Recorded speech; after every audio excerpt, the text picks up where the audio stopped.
Gálatas 5:16 dice Pablo: digo pues, andad en el Espíritu, y no satisfagáis los deseos de la carne, porque el deseo de la carne es contra el Espíritu, y el del Espíritu es contra la carne. Y estos se oponen entre sí, para que no hagáis lo que quisiereis. Pero si sois guiados por el Espíritu, no estáis bajo la ley. Y manifiestas son las obras de la carne, que son adulterio, fornicación, inmundicia, lascivia, idolatría, hechicerías, enemistades, pleitos, celos, iras, contiendas, disensiones, herejías, envidias, homicidios, borracheras, orgías y cosas semejantes a estas, acerca de las cuales os amonesto, como ya os lo he dicho antes, que los que practican tales cosas no heredarán el reino de Dios. Mas el fruto del Espíritu es amor, gozo, paz, paciencia, benignidad, bondad, fe, mansedumbre, templanza. Contra tales cosas no hay ley, pero los que son de Cristo han crucificado la carne con sus pasiones y deseos. Si vivimos por el Espíritu, andemos también por el Espíritu. Mas el fruto del Espíritu es amor, gozo, paz. Hemos estudiado ya en las 2 semanas anteriores lo que es el amor, lo que es el gozo, y ahora vamos con el tema de la paz, fruto del Espíritu. La paz es algo que produce el Espíritu Santo en lo más profundo del creyente. Ninguna persona puede generar por sí misma paz. Paradójicamente, el hombre se afana por tener paz. Y paradójicamente, el hombre es capaz de conseguirla a cualquier precio.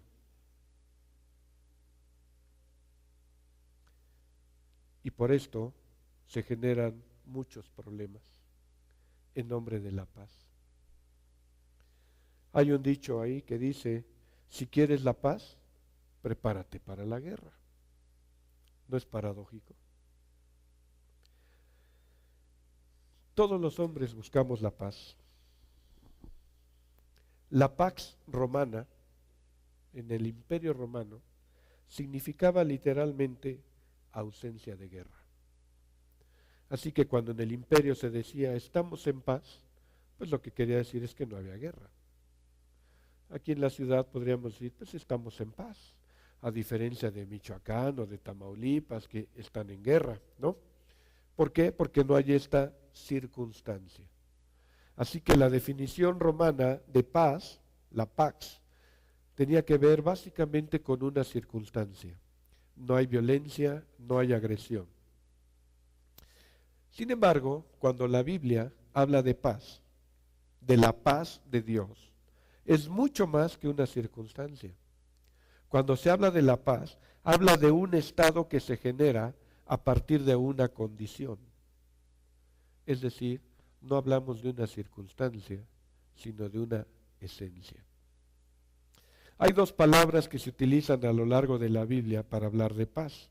Una es hebrea y la otra es griega. La palabra griega es eirene, y este concepto tiene que ver fundamentalmente con la capacidad para generar y tener y desarrollar relaciones armónicas entre las personas, entre las naciones, entre Dios y el hombre. Implica, por supuesto, la ausencia de agresión, implica orden, implica reposo, implica contentamiento. Y la otra palabra que viene desde el Antiguo Testamento, que es la palabra hebrea, es el shalom. Shalom, que hoy por hoy es el saludo de los judíos. Cuando los judíos se saludan, shalom. ¿Y qué es shalom? Significa integridad, significa algo que está completo, que está perfecto, significa un estado de bienestar como una experiencia total de la persona, lo cual implica salud, prosperidad, bendición. Es interesante que entre los árabes tienen el mismo saludo. En árabe se dice salam y los árabes se saludan salam, salam. Es la bendición, es la paz. Así que hoy estamos diciendo que el fruto del Espíritu es amor, gozo, paz. Algo que sin lugar a dudas nos quita la paz a cualquier ser humano es saber que nuestra relación con Dios no está bien.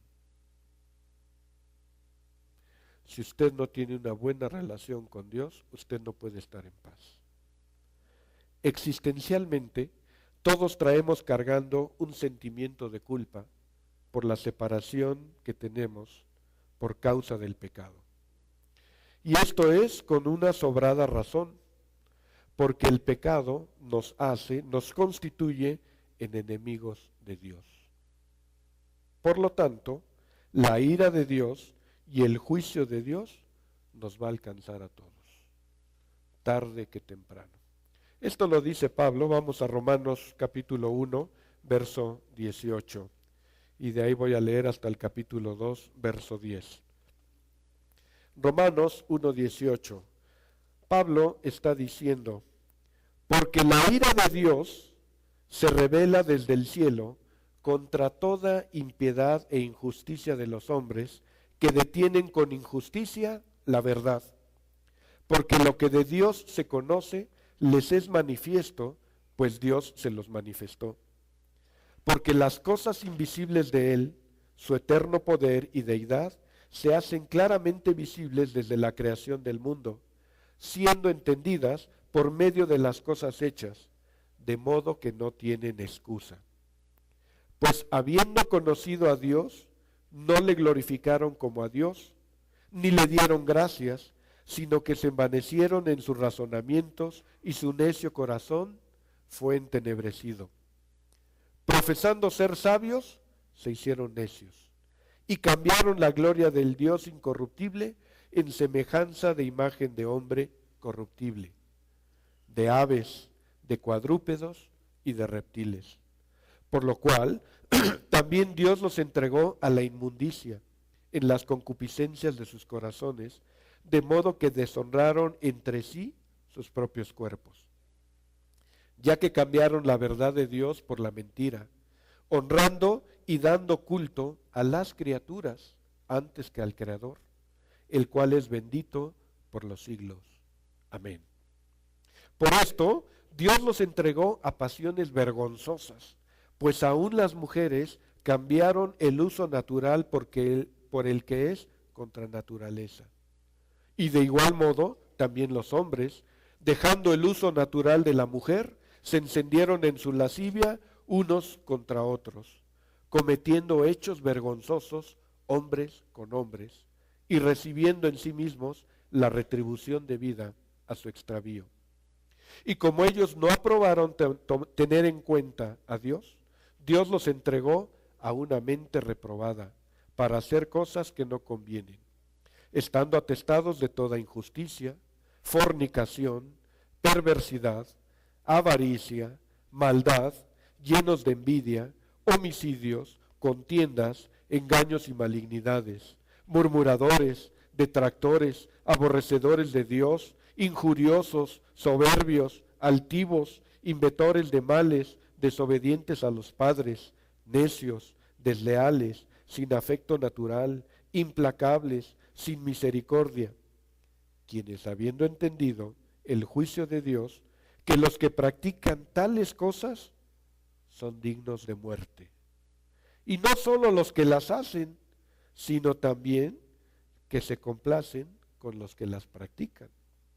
Por lo cual eres inexcusable, oh hombre, quien quiera que seas tú que juzgas, pues en lo que juzgas a otro, te condenas a ti mismo, porque tú que juzgas, haces lo mismo.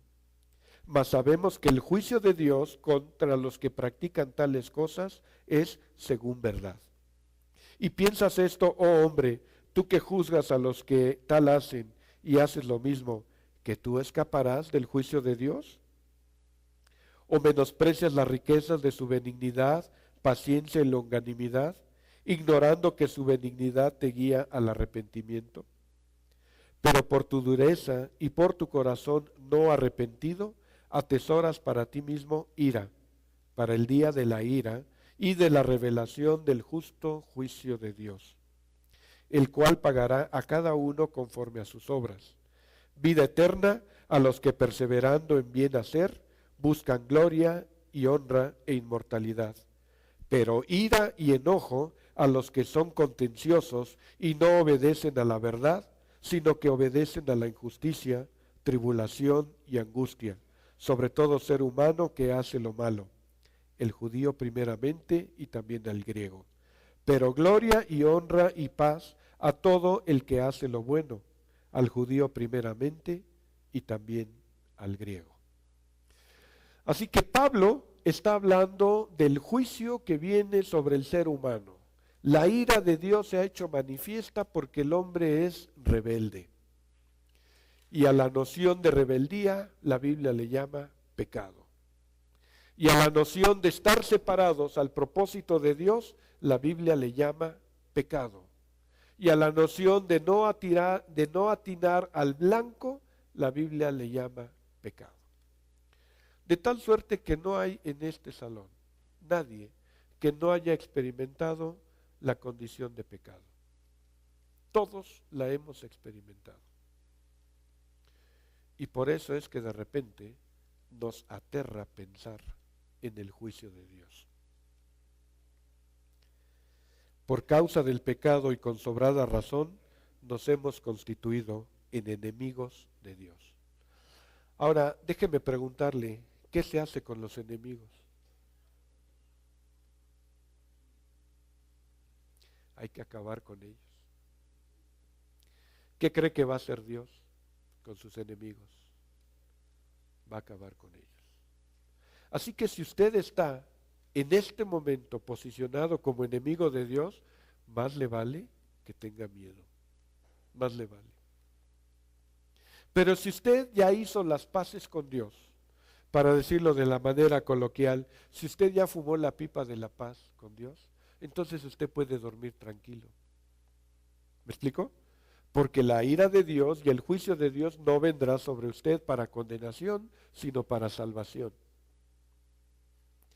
Pero mucha gente está consciente, o por lo menos instintivamente, de que tarde que temprano se va a topar con Dios y Dios le va a llamar a cuentas. Y entonces, en aras de sobrellevar, ¿cómo decimos? De llevar la fiesta en paz, la gente se inventa cada tontería,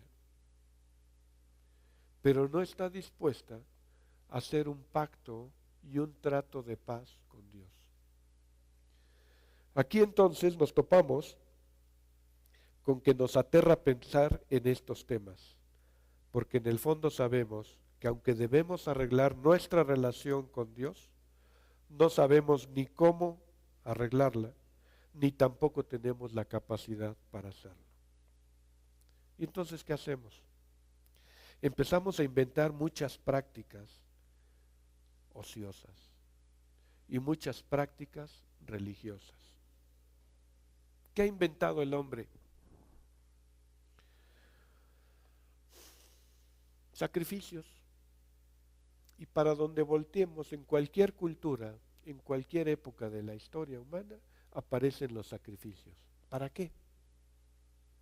¿Cuál era la noción de los sacrificios?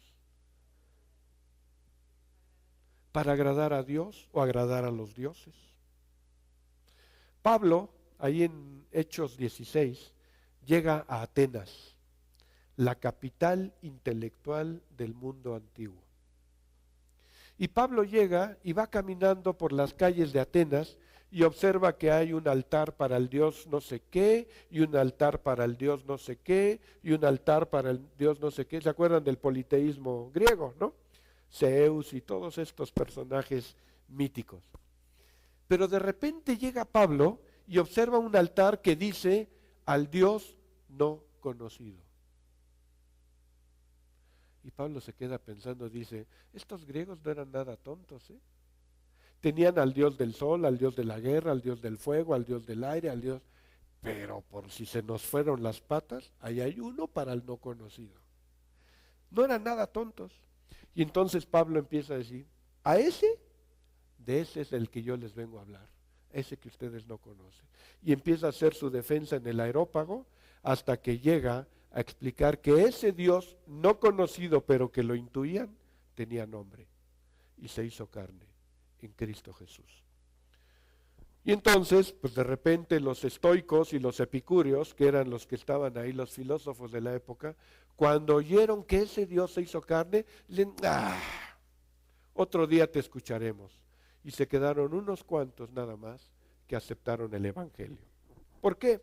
Porque los estoicos, la filosofía estoica dice que nosotros nacimos para el sufrimiento.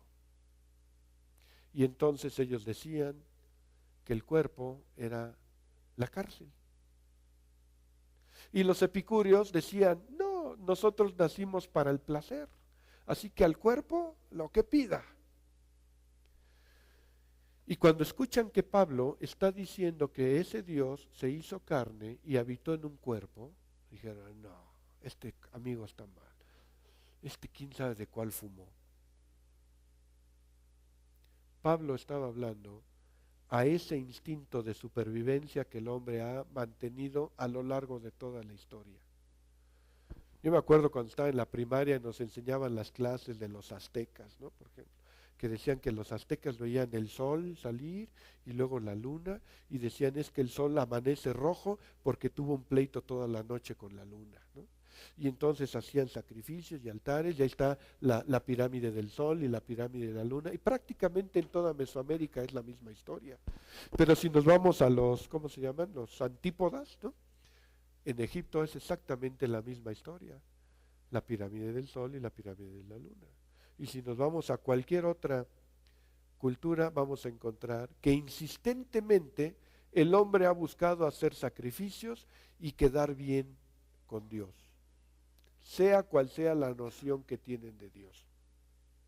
Hoy tenemos acá cosas tan chistosas, por ejemplo, niños que se mecen y que se llevan de casa en casa en varios barrios, Xochimilco, Milpa Alta, me imagino que también tiene ahí parte de ese efecto, en donde pues hay que llevar al niño y hay que vestir al niño y hay que administrar al niño y hay que dar de comer a todo el pueblo y una serie de prácticas, y uno dice, ¿para qué? ¿Qué tal si se enoja el niño? El hombre ha inventado una serie de prácticas para aplacar la ira de Dios, porque sabe que Dios nos va a llamar a cuentas a cada uno, a cada uno. Y entonces se han inventado muchas religiones y muchas prácticas ociosas de índole popular. Ahora es interesante que la gente inventa estas cosas para acallar su alma. No es para acallar a Dios, es para acallar su alma. No, pues ya fui a la peregrinación. No, pues yo ya participé en la Candelaria. No, pues yo ya hice, ¿no? Y escuchamos tantas cosas y uno dice, ¿y ya hiciste lo que Dios quiere? No, pero yo ya hice lo que tenía que hacer. No, no has hecho lo que has tenido. Has hecho lo que quieres hacer. Tengo un colega al que hace unos 10 años invité a comer. Él es también instructor y tenemos muchos años trabajando juntos. Y estábamos ahí en Sanborns y le decía yo, mira, quiero compartirte esto, porque ya llevamos varios años aquí de estar participando y no quiero morirme con una carga en el corazón. Y entonces agarro una servilleta y empiezo a hacerle toda la explicación del propósito de Dios para su vida.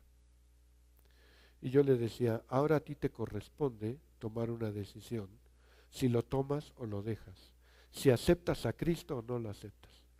Y aquel abrió sus ojotes y estaba impresionado y me dice, nunca había escuchado eso. Digo, pues qué bueno que ya lo escuchaste porque me puedo morir tranquilo.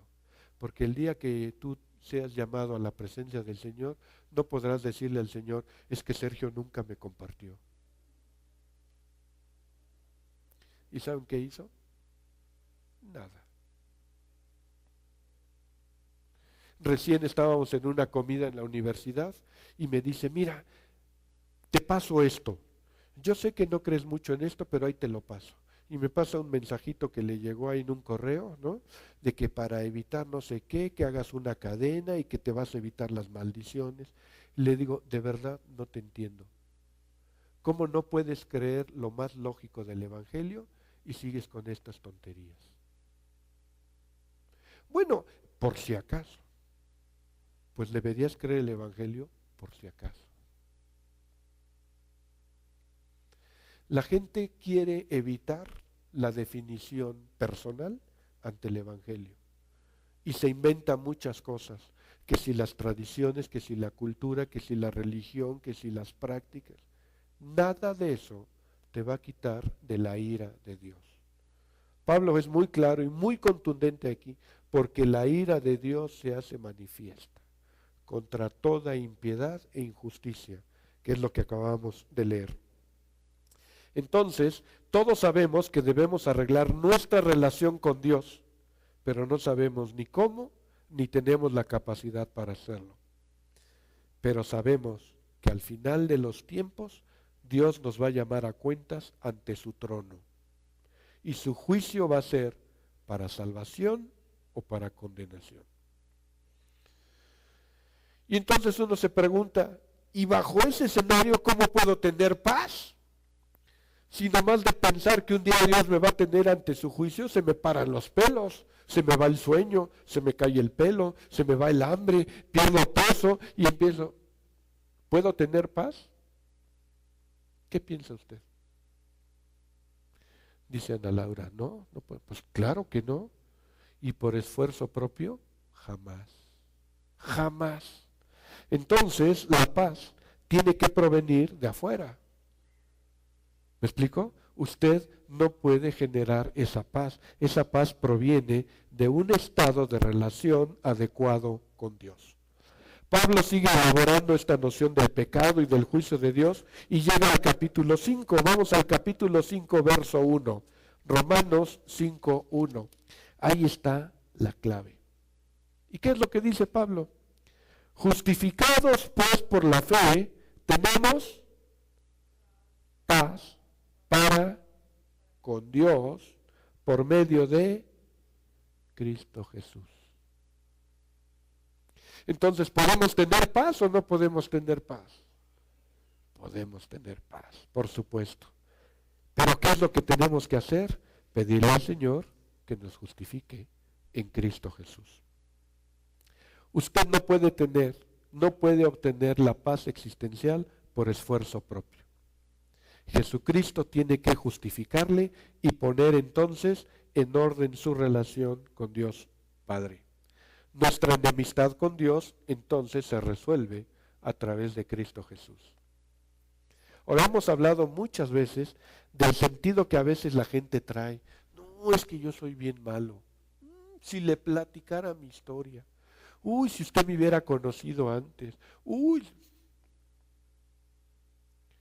Un día así me abordó un hermano. Teníamos poco tiempo de conocernos y me dice, mira, así es mi historia. Y ya que terminó, le dije, a mí no me importa. Yo te acabo de conocer. ¿Qué fue lo que pasó y qué fue lo que hiciste? No me importa. Lo que me importa es lo que va a pasar de aquí para adelante. A Dios no le importa tu historia. A Dios le importa tu futuro. En todo caso, ¿en dónde vas a pasar la eternidad? Eso es lo que le importa a Dios. Pero muchos de nosotros usamos la historia personal como un freno. Híjole, es que no merezco. Híjole, es que soy bien malo. Híjole, es que ya la volví a regar. Híjole, es que no puedo. El Evangelio es la segunda oportunidad que Dios te da. Entonces, cuando tú llegas al punto de decir, no puedo, bienvenido al club. Nunca vas a poder. Es Jesucristo el que nos justifica delante de Dios. Y entonces, ¿qué es lo que tienes que hacer? Y algunos de ustedes, Lupita, por ejemplo, lo ha dicho en varias ocasiones, ya me cansé de pelear. Ok, bienvenida al club. Es que por más que me esfuerzo, bienvenida al club. No es tu capacidad personal, es el trabajo que Dios ha hecho a través de Jesucristo, el que nos abre las puertas. Y entonces nuestro pleito, nuestra enemistad con Dios ha sido resuelta. Porque hoy Dios nos ve a cada uno de nosotros a través de la sangre de su Hijo. Esa es la tranquilidad. Y eso es lo que nos puede dar la paz. ¿Qué es lo que tenemos que hacer? Tenemos que creer en Cristo Jesús, pero también tenemos que creerle a Cristo Jesús. Tenemos que aceptarlo como nuestro Señor y Salvador. Tenemos que estar dispuestos a ser sus discípulos de por vida. Y tenemos que estar dispuestos a someter nuestra voluntad a su voluntad. Dicho de otra manera, ¿de verdad quieres estar bien con Dios? ¿Te parece cara la factura? La factura que pagó Dios fue más cara. Fue la vida de su Hijo Jesucristo en la cruz para que tú tuvieras esa posibilidad. Y dice el autor de Hebreos, si tú menosprecias la muerte de Jesús, el sacrificio de Jesús, ya no hay más que hacer. El precio ya está pagado. No hay más que hacer. Jesucristo, dice la Escritura, es el príncipe de paz. Y así fue anunciado por el profeta Isaías, 400 años de que naciera Jesucristo. Isaías capítulo 9, versos 6 y 7, está dando la profecía acerca del nacimiento de Jesús. Y dice Isaías, porque un niño nos es nacido, hijo nos es dado, y el principado sobre su hombro, y se llamará su nombre admirable consejero, Dios fuerte, Padre eterno, príncipe de paz. Lo dilatado de su imperio y la paz no tendrán límite sobre el trono de David y sobre su reino, disponiéndolo y confirmándolo en juicio y en justicia desde ahora y para siempre. Así que Jesucristo es el príncipe de paz porque Él nos pone en paz con Dios. Pero además nos permite vivir la plenitud de la paz mientras estamos en vida. Si Jesús es el príncipe de paz, ¿dónde está su reino? Y la Biblia habla de Jerusalén. Jerusalén es una palabra compuesta, Jerusalén. Y dijimos hace un rato que Shalom es paz. Así que Jerusalén significa la ciudad de paz. Entonces Jesús, ¿dónde vino a nacer? ¿Y dónde estuvo? Pues en Jerusalén, en la ciudad de paz, porque Jesús es el príncipe de paz. Ahora, de verdad, en esta vida no hay más que dos opciones. O está usted bajo el dominio del príncipe de paz, o está usted bajo el dominio del príncipe del miedo, del terror, que es Satanás. No hay más opciones. Y le voy a dar un tip aquí en cortito, aquí entre nos. Le conviene estar con los ganadores. Le conviene estar con el campeón. ¿Me explico? Usted toma la decisión. Dios no nos forza a aceptar su paz. El reinado de Jesucristo, entonces, según Isaías, iba a ser conocido por la paz, es decir, por el bienestar y la bendición que iba a generar Jesús en su pueblo. Años después nace Jesús, está terminando su periodo de ministerio público, y en Juan capítulo 17 está orando y está despidiéndose de los discípulos unos momentos antes de salir al Getsemaní. Juan 14, verso 17. Juan 14, verso 27. El Señor Jesús está hablando con los discípulos y les dice, la paz os dejo, mi paz os doy. Yo no os la doy como el mundo la da. No se turbe vuestro corazón, ni tenga miedo. Jesucristo ofreció a sus discípulos y por extensión a nosotros como sus creyentes una calidad de paz que que no es como la que el mundo ofrece. ¿Cómo ofrece el mundo la paz? Y al tratar de pensar en esto se me vinieron algunas ideas. A ver si usted reconoce alguna o se identifica con alguna. Cuando hablamos de paz, lo que el mundo ofrece, lo que la mercadotecnia ofrece, ¿qué es lo que le ofrece? Le ofrece tranquilidad, le ofrece seguridad. ¿Y cuántas nociones se generan aquí? Por ejemplo, seguro de vida, seguro de auto, seguro de gastos médicos, seguro de desempleo, seguro social, gastos funerarios. ¿Qué es lo que te ofrece todo esto?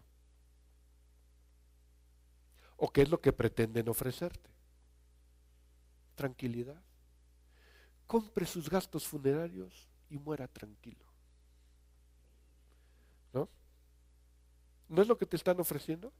Es una noción de tranquilidad. Sí, sí, cierto, pero al final de cuentas no es la paz que Dios da. Dice Jesús, mi paz os dejo, pero no como el mundo la da. Así que entonces de aquí me surgió la pregunta.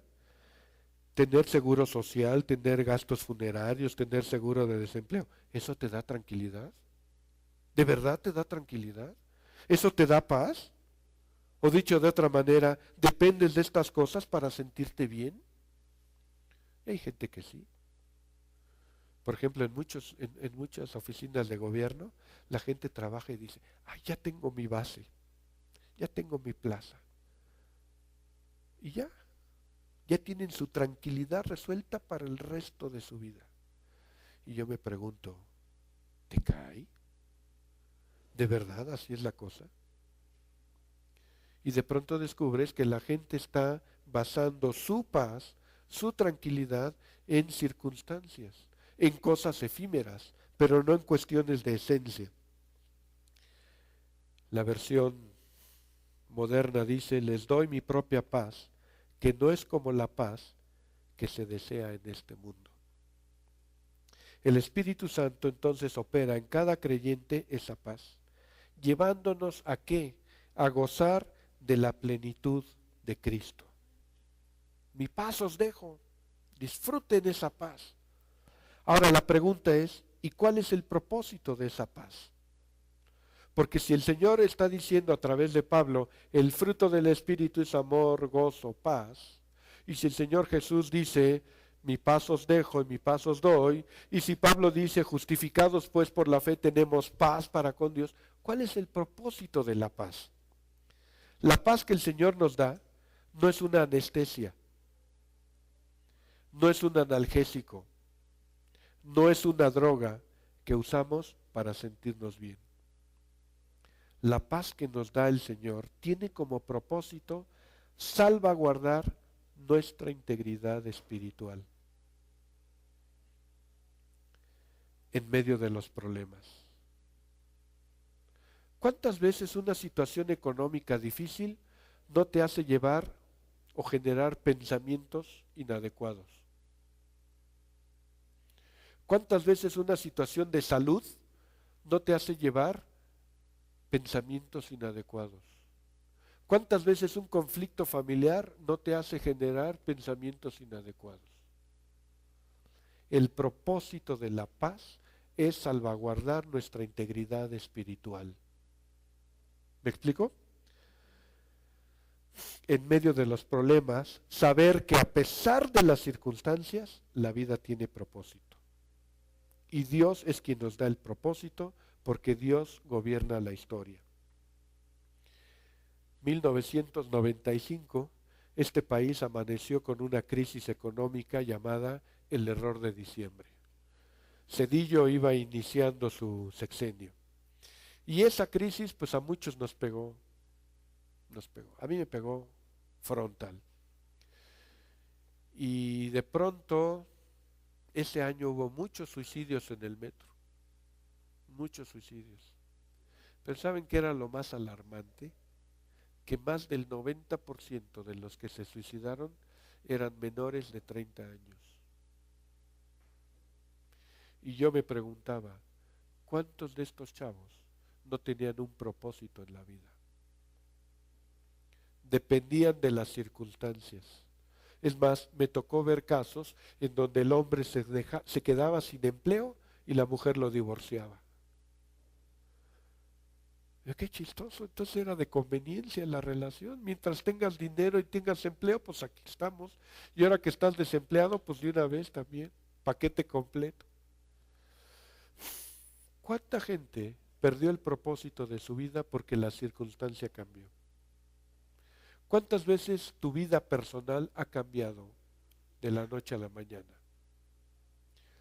Fallece un familiar, alguien cercano, te quedas sin empleo, descubres una enfermedad. Anoche estábamos platicando con mi sobrina allá en Cuernavaca, de mi cuñada que falleció, y era muy interesante porque en la plática decíamos, ¿cómo el Señor se llevó a mi cuñada en 20 días? El 1 de febrero la internan en el hospital, el 21 estaba muerta. Le había crecido un tumor aquí que le estorbaba la respiración. Y decía mi sobrina, pero ¿sabes qué es lo más chistoso, tío? Nunca le pudieron tratar el tumor y no murió del tumor. No murió del tumor. Ni siquiera lograron hacerle lo que le iban a hacer. Y le digo, pero estamos claros que cuando estamos en las manos de Dios, Dios utiliza cualquier cosa. Me dice, sí, tío. Hasta de la manera más absurda y ridícula, Dios se puede llevar a la gente. Entendemos que esos son sus propósitos. Así es. Así es. Entonces, de pronto te puede cambiar la vida. Te roban el carro, te enfermas, se te muere algún familiar. Ajá. Y por eso la vida pierde propósito. Ahora, si para ti está perdiendo propósito, entonces déjame decirte que la base de tu proyecto de vida está mal puesta. No tienes el fundamento adecuado, porque la vida sigue a pesar de las circunstancias. Por eso decimos, la vida sigue. Y comentábamos ayer, mi madre estaba en agonía, era un viernes en la noche, eran las 12 de la noche, estábamos en el hospital de la Raza, ingresando a mi mamá. Y al siguiente día, a mediodía, mi hermano el menor se casaba. Y él es médico y trabaja en la Raza, y estábamos ahí discutiendo a medianoche si se casaba o no se casaba. Y todos le decíamos, tú te casas porque te casas. No, pero es que mi mamá, y si se muere, tú te casas. La vida sigue, se acabó. ¿Se da cuenta? Es muy fácil que nos enganchemos en situaciones efímeras, circunstanciales.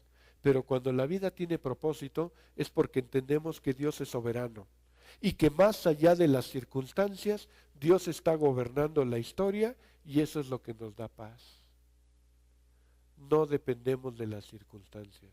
Ay, es que me robaron el coche y no tenía seguro.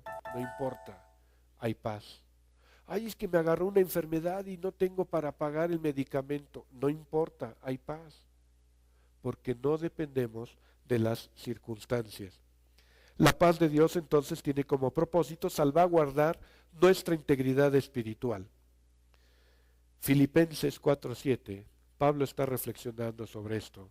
Y antes de leerlo me gustaría preguntarle a usted, ¿alguna vez ha experimentado una situación difícil y ha estado usted extrañamente tranquilo? Que de repente usted dijera, híjole, no sé qué me pasa, pero esto era como para que ya me hubiera enfartado, me hubiera enojado y estoy extrañamente tranquilo. ¿Alguna vez ha tenido alguna experiencia así?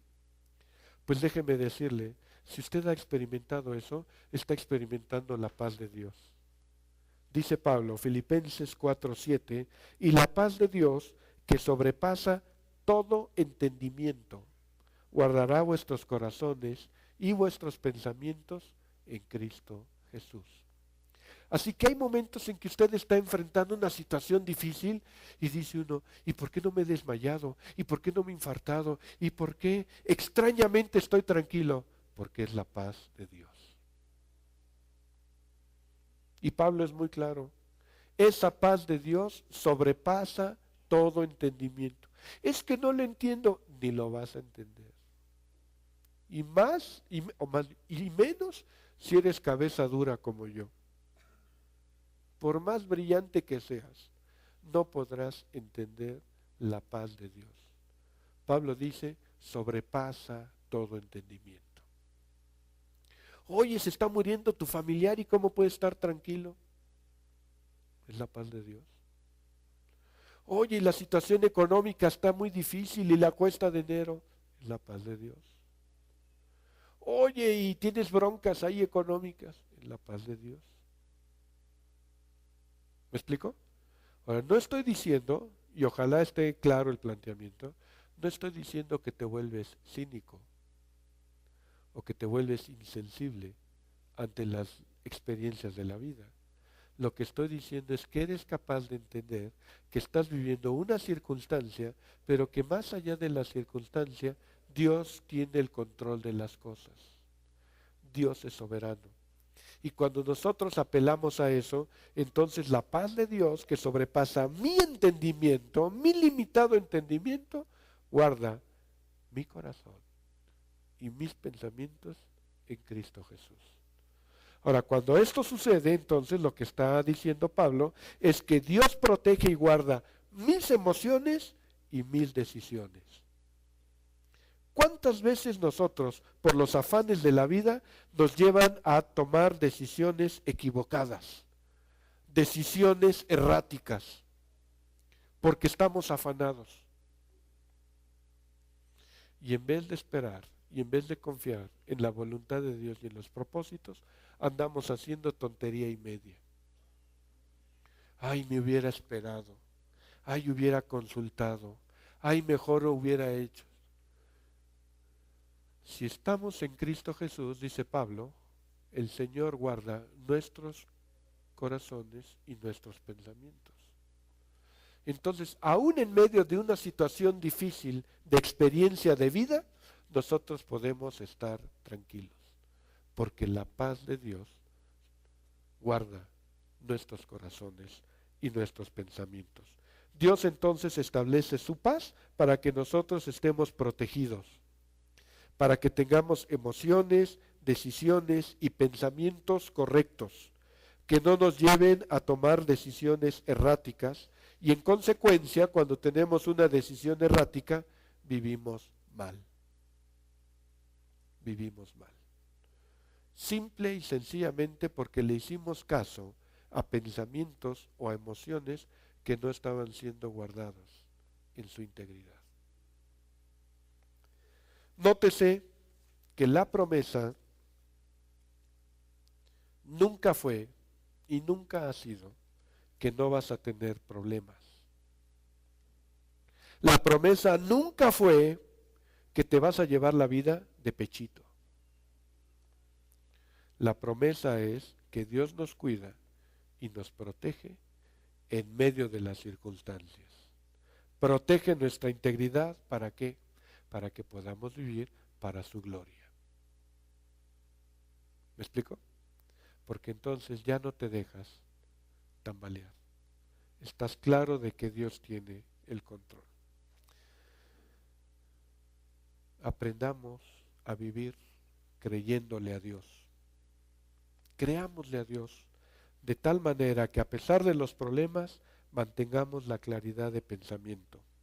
A pesar de los problemas, que podamos vivir su voluntad de una manera intensa en santa paz. Amén. ¿Quiere gozar de esa paz? ¿De verdad quiere gozar de esa paz? póngase a cuentas con Dios. Esa es la única posibilidad. Póngase a cuentas con Dios.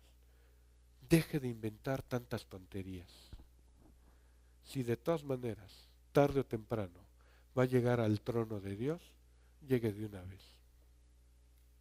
Se va a ahorrar muchas cosas. ¿Cómo decimos los mexicanos? Mejor flojitos y cooperando de una vez que estarle dando vueltas y vueltas y vueltas. Dios nos ha llamado a que vivamos en paz. Pero esa paz que solamente Él puede producir en nuestras vidas a través de su Espíritu Santo. ¿Por qué podemos entonces vivir en paz? Porque Dios finalmente ha manifestado en Cristo Jesús su justicia.